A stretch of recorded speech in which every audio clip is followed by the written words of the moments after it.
طالبانو په افغانستان کې د سویډن اړوند بنسټونو د فعالیتونو د درېدو امر وکړ.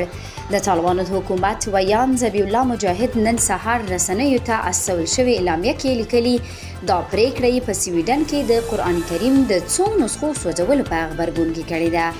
د طالبانو د حکومت په اعلامیه کې ټولو حکومتي ادارې مکلفې ګڼل شوي چې د یاد لارښوونې د تامین لپاره په عاجل ډول لاس په کار شي. په اعلامیه کې زیاته شوې تر هغې چې سویډن له ټولو مسلمانانو بخښنه نه وي غوښتې په افغانستان کې به د اړوند ادارو فعالیتونه بند وي. په افغانستان کې د سویډن هیواد یو شمېر بنسټونه له افغانانو سره په بشري، تعلیمي او روغتیایي برخو کې مرستې کوي. د طالبانو حکومت په یو اعلامیه کې په نورو مسلمانو هیوادونو هم غږ شوی چې په سویډن کې د قرآن کریم د سوځېدو د پیښې په غبرګون کې له دې هیواد سره په خپل تعامل غور وکړي.